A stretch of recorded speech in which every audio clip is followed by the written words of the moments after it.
Students, let's continue with the second chapter from your economics book of grade 11, and the name of the chapter is Basic Concepts of Economics. So today we are going to start from value.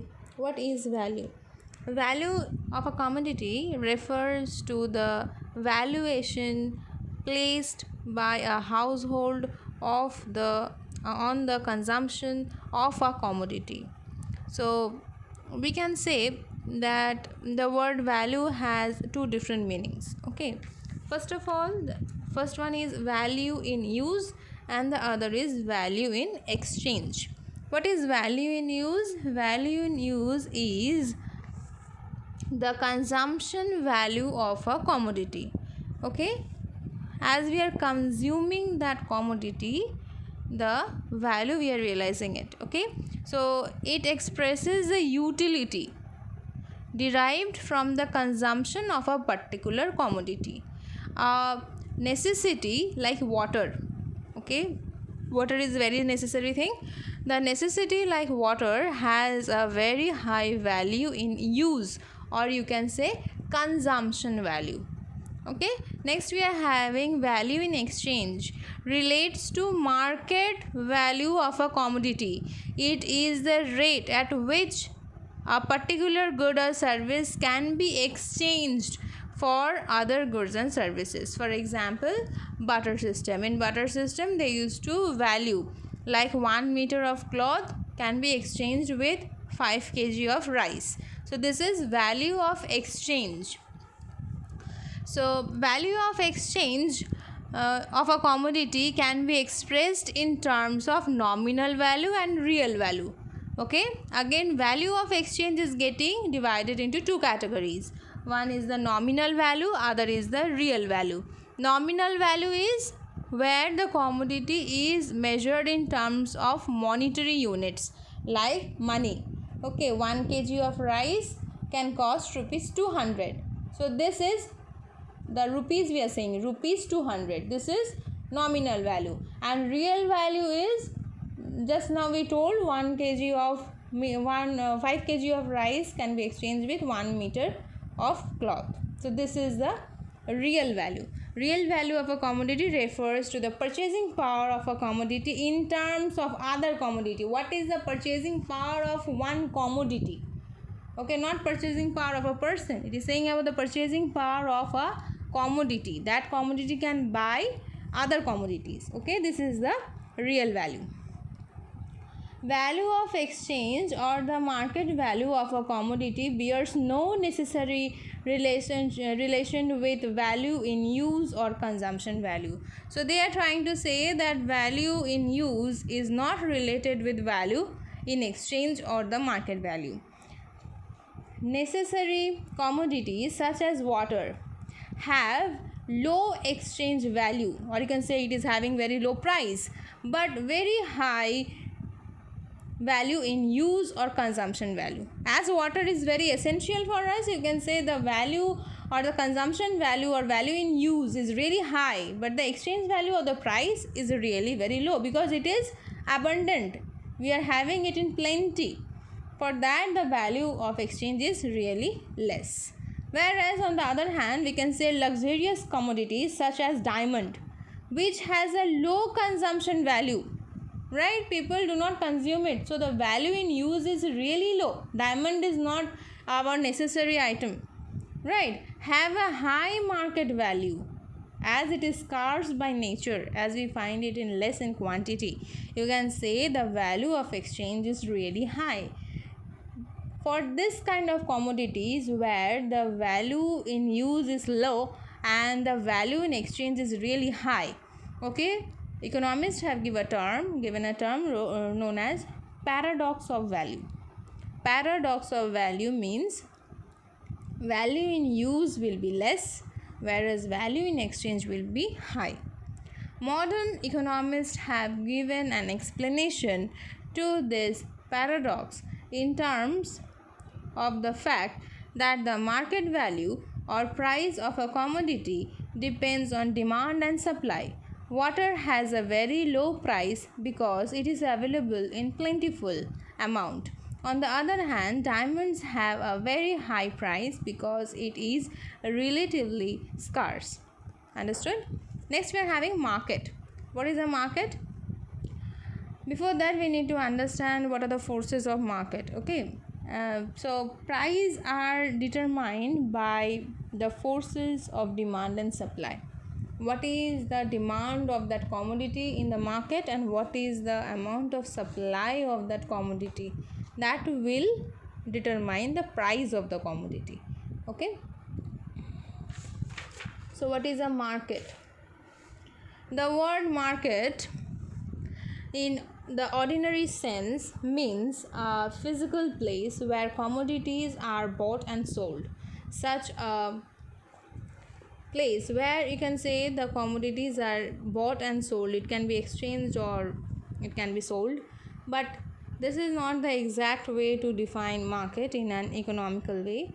So in economics, a market means a system or a setup, is better you can say a setup, in which the buyers and sellers of a commodity are able to interact and communicate with each other and strike a deal. They're making a deal, okay, about the price and the quantity to be bought and sold. Both the seller and the buyer will come to a mutual decision, okay, that how much price the seller will fix the price and the consumer may justify according to the price what is the quantity he or she is demanding for.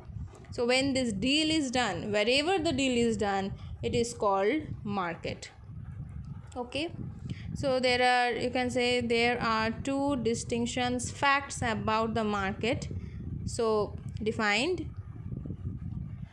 One is the market need not be located in a particular place. Okay, market cannot be located in a single place. It can be different, it can be small, it can be large, it can be local market, it can be international market. Okay, so market can be worldwide, so it cannot have a fixed place. Buyers and sellers need not have personal contact with each other. Okay, over online they can, like Flipkart, that is also a market, but the buyer and the seller is not coming to contact, right? Next we're having types of market: goods market and factors market. Good markets are those markets where goods and services are bought and sold. Okay, here the goods and services are being bought and sold in the good market. Next we are having factor market. Factor market are those market where factor services are bought and sold, such as labor market, then capital market. Okay, the buyers in such markets are entrepreneurs and the sellers are the owners of the factors of production. For example, in a labor market, buyers are the entrepreneurs and sellers are the workers. So here they are selling the factors of production. Hopefully you remember there are 4 factors of production. When those are sold, those are called factor market. Next we are having money. Okay, so basically before the concept of this currency money, that is our paper note and the coin, came into existence, there was a barter system. Okay, the economy based upon the barter exchange is known as barter economy. Hopefully what is the meaning of barter system? Exchange of goods. That time the existence of currency money, or you can say paper notes and the coins, were not existing. That time they were exchanging goods, and for exchanging goods they were demanding for double coincidence. What is the meaning of double coincidence? Means the person who is selling it, suppose somebody is having a horse with that person, and that person wants to get a kg of, maybe you can say 100 kgs of rice. So he have to find somebody who is selling rice and who is ready to take the horse at a time. So it have to be double coincidence. So that was called the barter system. The economy based upon the barter exchange is known as barter economy.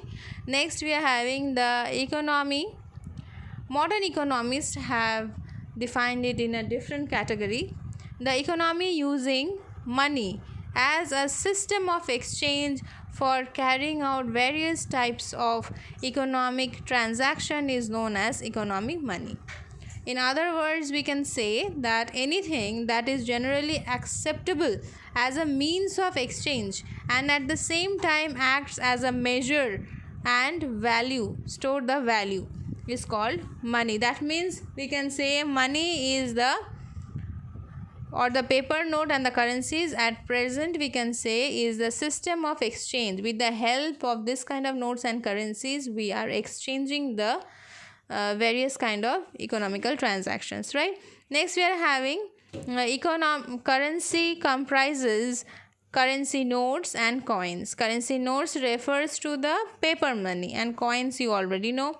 So basically what happens is there will be currency notes are issued by the central government central bank of a country, which in India is known as the Reserve Bank. Means each country is having one central bank and they are, you can say, printing the notes, okay, and they are making the coins also. Coins are referred to the metal coins, like now we are having 2 rupees, 5 rupees, 10 rupees, even 1 rupees also we are having. These are called, all these are coming under the money concept, okay. Next we are having deposit money or bank money, okay, refers to the deposit held with the banks on the basis of which checks can be drawn. Checks are widely used these days in making payments, particularly for trade and business transactions. So you can say the deposit money or the bank money, those are the checks, okay, those are also being accepted as money. So we have understood about, you can say, currency, that are the paper notes, the coins, the checks, all these are considered as equal to money. Next we are having income. Income can be defined as the flow of goods and services or flow of money occurring to an individual or all the people in an economy over some specified time. Income measured in terms of some money unit like rupee, dollar, etc. is known as money income, okay. So as much the person is earning in terms of money, when the person individual is earning, they are saying it money income. Next, farm purchases or higher services as like the factors of production. For factors of production and pay remunerations, that means they are paying what? Rent for the land, wage for the labor, interest for the capital, and profit of the entrepreneurs. These are called factor income, where the factor of production is getting involved and the money is getting you can say spending the money or they're earning the money. These are called the factor income. Is the income earned by an individual largely by selling his factor services to the farms, okay. National income is defined as the value of all goods and services produced by a normal residents of a country in a year, okay. It is given in a particular year. You can say national income is the value of final goods and services produced by domestically owned factors of production during the given time period. I would say in very short that you can easily say what is national income. Given in your page number 28, you can see there is equation given: GDP plus net factor income from abroad is national income. This is the best definition, I'll tell you. You must follow this, okay. National income is GDP plus net factor income from abroad, okay. I'll come to it. Before that, there are some important points which we must remember about the national income. At the first place, national income is expressed in monetary terms. First of all, okay, national income is expressed in monetary terms. It will be rupees, dollars, etc. you can say. Secondly, national income refers to value of goods and services. It is not only the goods. It is saying about the services also. That is goods and services sold to the final users like households. Okay. Intermediate products such as those goods and services which are further processed before they are used or sold to the buyers are excluded from national income. Okay, the intermediary goods or the goods which needs to get under the production process once more, those kind of goods are eliminated from national income. Only the final goods and services are being considered. You have to remember this. You have to add this term, final goods. Okay, final goods and services. Okay, the third point is national income is the flow of final goods and services over a particular time period. This is the third point you have to remember. To define national income, you have to write particular time period. You cannot forget this. Next, national income. In other words, we can say national income is the aggregate known as the gross domestic product, GDP. GDP is defined as the value of all goods, all final goods and services produced by all entrepreneurs located within the domestic territory of a country during a particular year. Please add this. Okay, so what is national income? GDP plus net factor income from abroad. The persons, those are residing outside the country, the income they are sending back to the nation itself, right? For that is also getting added up here. So we are saying GDP, whatever is produced within the country during a you can say the final goods and services produced within the country using the domestic resources within the domestic territory within a particular year. This is called national income. Per capita income. Per capita income of a country is the average income of a normal resident of a country in a particular year. You can find there is a definition given: per capita income is equal to national income by the total population. Is called the per capita income. Savings refer to that part of the income which is not spent on consumption, where the person who is earning the money is not spending certain amount of money, that person is keeping it aside. That is called saving. Saving done by households is known as personal savings. Okay, I am saving, my father is saving, my brother is saving, all of us are saving, so these are the personal savings. Saving done by an individual income earned is known as individual saving. Only I am saving in my bank. I have done a fixed deposit, I have saved my money in my bank, I have bought a bond. Okay, that is only belonging to me. That is individual saving. Business saving, that is saving by business, is achieved by not disturbing the shareholders all the profits made in a year. So what they do is, when they are having, you can say, liquid reserves, when they are having high profit, they are not spending it totally, they are keeping it reserved, the profit. Okay, they are keeping some profit in reserve. During need they can use it. We are having government saving also. Government saving is the saving done by the central government, state government, local authorities and public corporations. Okay, you have understood about so many kind of savings, and broadly we can divide these savings into two categories. One is the private saving and the other is the aggregate saving. Aggregate means total, you know that. Private savings are savings by individuals and families and by business firms is known as private saving. Okay, and aggregate saving means the total saving done by all the people in an economy is the sum total of private and government saving.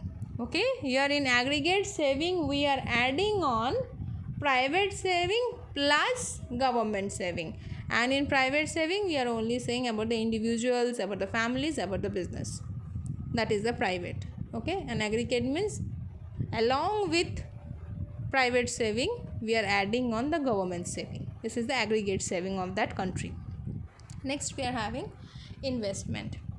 Investment is defined as the act of using production resources for the production of capital goods, that is goods that are used to produce for production of other goods and services in future. So in simple words, if I say investment means you are putting in some of the capital or some of the money and producing something new. Okay, we are investing money to produce some goods and services. This is called investment. Okay, the money in your pocket is not investment, but when that money is invested in share market, or maybe you have bought some product and ready to sell in the market, that will become investment. Okay, so major components of investment goods are producers fixed investment. Producers fixed investment means when the producer is producing some commodity, that person have to buy certain things, like you can say tools and machines. Okay, these are the fixed investment. Without this, the capital cannot be generated. So capital goods are often called as producers fixed investment. The capital, the amount of money invested in order to produce something or in order to gain something in return. So they are saying fixed investment. Next is investment in residential housing and non-residential structure. Here they are telling about the building. It includes investment made in the construction of residential house and non-residential structure like buildings, office buildings, power plants, bridges, roads, etc. Investment in stock. This is also one kind of investment. Okay, investment. All farms keep stock of raw materials, semi-finished goods and finished goods in factories or shops for smooth production. So they are making stocks. This is also one kind of investment. So next we are going to know about GI, or you can say gross investment. What is the meaning of gross investment? Here it is very important, these points. The sum total of expenditure on all investment goods, producers fixed investment, by business construction, residential house, stocks is called gross investment. So you can say the total expenditure, the sum. We are just adding up everything, all the 3 points we came across just now. We are just adding up everything and we are getting the gross investment. The sum total of expenditure on all investment goods. Okay, the fixed, here the producers fixed investment, the business construction means the business, you can say the building, and next we are having the residential house, the stocks, everything is just we are adding it up and we are getting gross investment.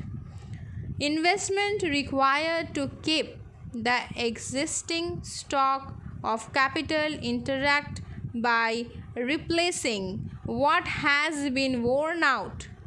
Worn out means which is getting, you can say slowly it is getting spoiled. Okay, worn out or otherwise used up in the process of production is known as replacement investment or depreciation. So what is depreciation? In order, sometimes we have to replace. Okay, suppose somebody have bought as I was telling you, the fixed producers investment, they are having the machines and the tools. Sometimes for the else the machine, some parts will get will cause any kind of problem. Okay, then that part will have to be replaced, right? So as we are replacing it, we are investing some money in it, right? So that is called depreciation.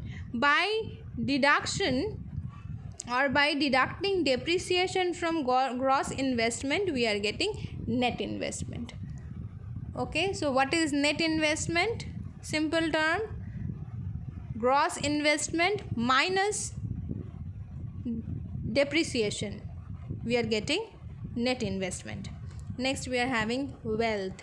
Wealth refers to the stock of all those assets which are a source of income. This is called wealth.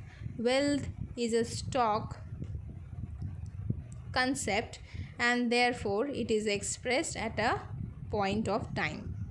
Okay, so what are the characteristics of wealth? Wealth will have utility, first of all. Okay, whatever is wealth, it is having utility. Next, it is scarcity. Okay, it will be present in limited quantity. Next, it is transferable. Wealth is transferable from one person to another. Okay, like physical health, that is also wealth of an individual, but that cannot be transferred from one person to another, right? But the money, you can say the building, the house, a piece of land, or maybe furnitures, all this can get transferred from one person to another. So these are the transferable things. So it is wealth. Exchange value, everything is having a exchange value. Okay, all the commodities, all the tangible things we are talking about here right now, so they are having exchange value. We may speak of individual wealth as well as national wealth. First of all, we need to understand what is individual wealth. Individual or personal wealth refers to stock of all those assets which are owned by a person, by a single person. Okay, different ways of holding wealth by individuals may be grouped into three categories. Okay, individual wealth can be categorized into three different ways. Number one is some wealth is held as money in hand or in bank. This is also wealth. Okay, next they are saying wealth is partly kept in the form of financial assets other than money, such as bonds, share market. Okay, they are saying about the shares of a company, deposits with the companies. They are saying about all this, like LIC, that is also a wealth. You have deposited money, you have done a fixed deposit with LIC or in a bank, that is also it's a wealth. The third is real assets in form of house, farm, and the family business. That means they are talking about the tangible goods, like you can say bed, you can say house, you can say land, you can say factory. All these things are coming into real assets. The wealth of an entire nation is called national wealth or social wealth. National wealth is the stock of all tangible, means real wealth, that contribute to a production of goods and services. Tangible wealth consists of two categories. One is the reproducible asset, one is non-reproducible asset. From the name itself you can understand, reproducible assets are man-made assets. Those can be fixed by nature, stocks of durable goods. Okay, those are all made by man. And non-reproducible assets means the assets, you can say the natural resources. Okay, we say free gift of nature, or you can say which is created, the resources which are created by nature.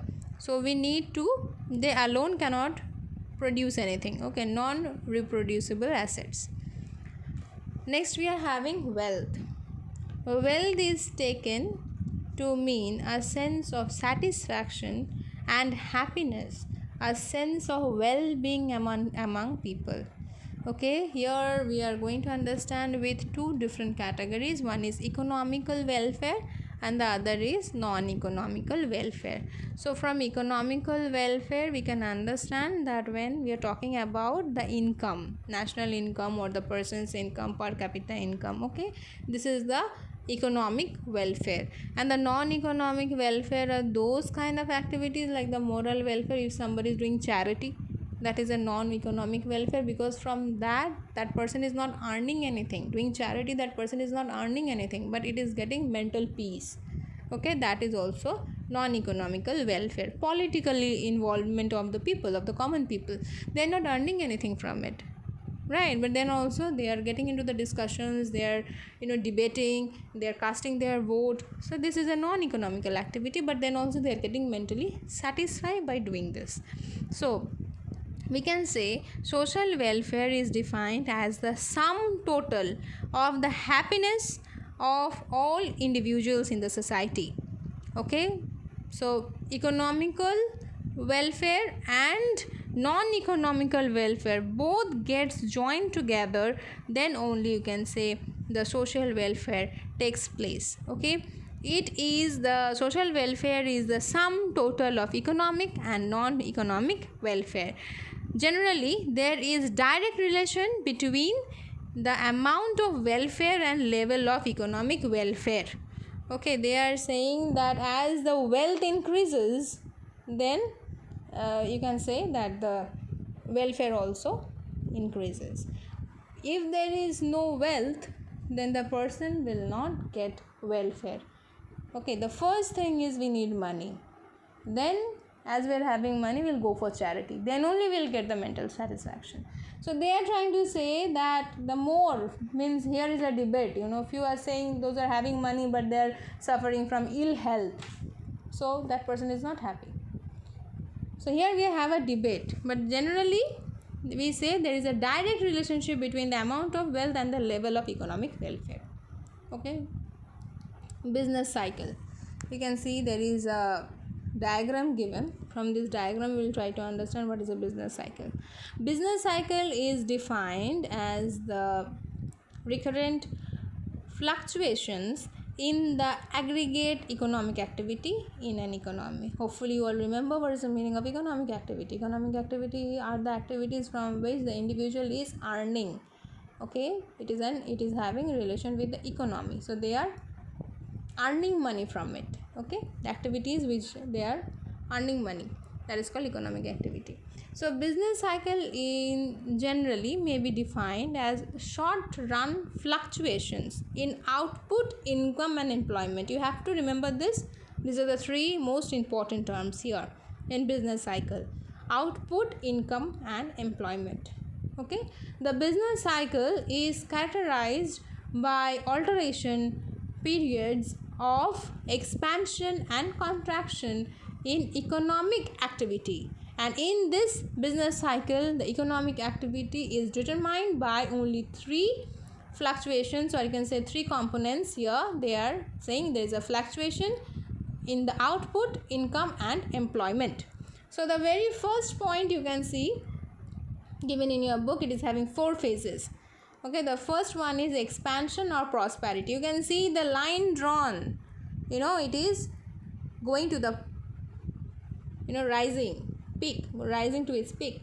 So it is a prosperity. Prosperity means where there is an expansion in the level of output, employment and income. Everything is rising high, okay, to a certain level. After that it is stopping and then it is coming down, right? As it is coming down slowly and steadily, we are getting a downward sloping curve. Okay, downward trend in the level of economic activity. It is a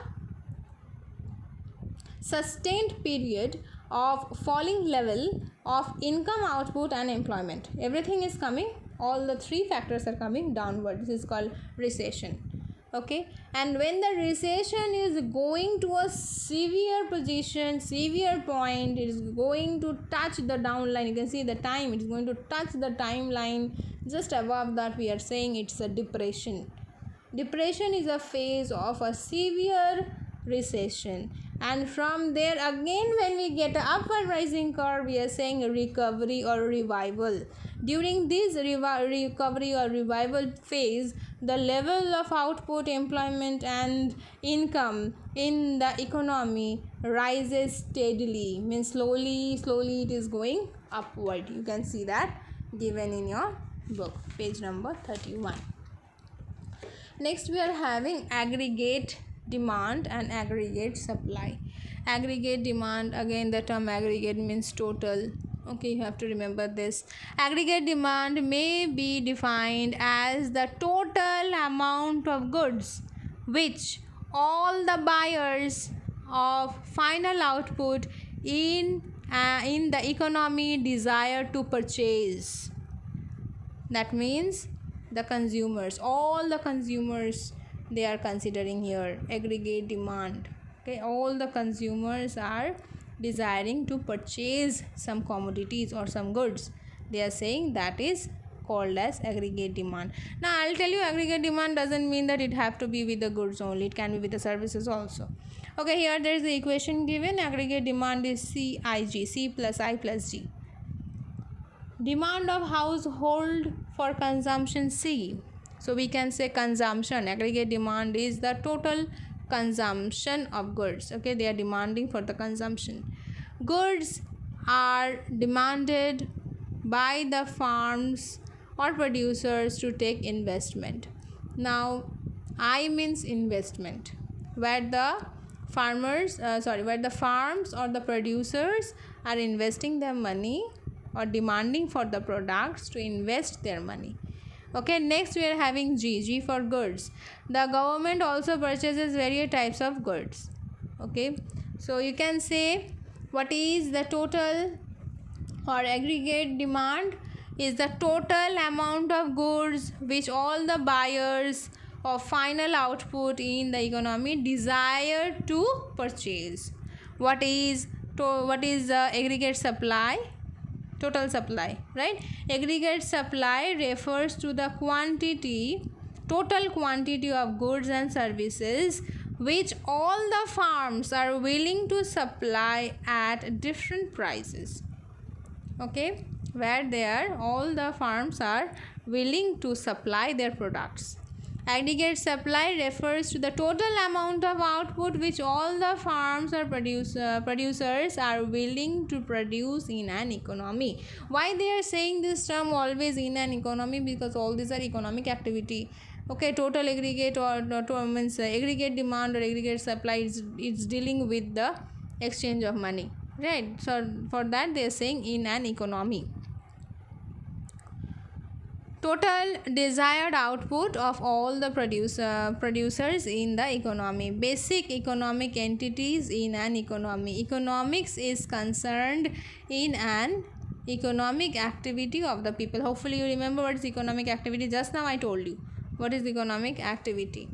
Okay, for a systematic and organized study of their behavior, we classify them into three important groups. One is the household or consumers, other are the farms or the producers, and the third one is the government. Okay, these are the three groups. These three groups are regarded as the basic economic entities. You have to remember this. These are the three basic economic entities. So households are defined as persons or group of people living together who take economic decisions about the types of commodities to purchase to satisfy the wants of their family. It is dealing with the individual or with that single person's family. Farms.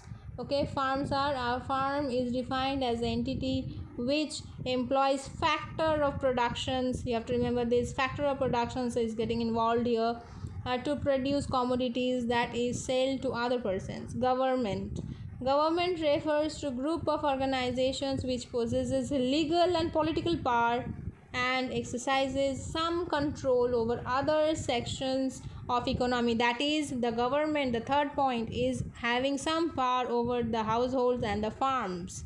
The government gets its income largely from tax imposed on household and business sector, or you can say the farm sectors. Okay, so the third one is earning from the first and the second, but the first is not earning from the second and the second is not earning from the first. Okay, they are not directly involved. Next we are having stock and flow variable. There are two kinds of variables. One is the stock variable, other is the flow variable. Stock variables are the variables which are expressed at a point of time. These variables have no time dimensions.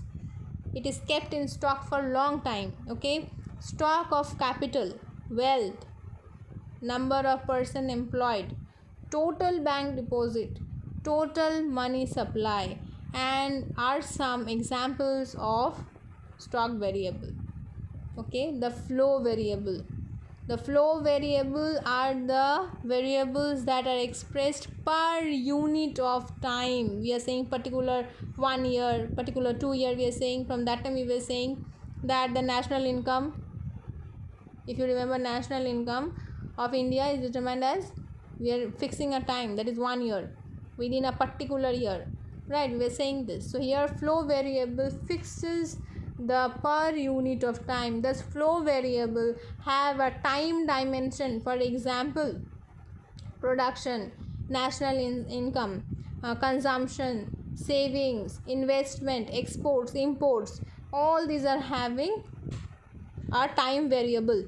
So some other are the flow variables. We express national income in India over a period of 1 year. So we are considering 1 year in India.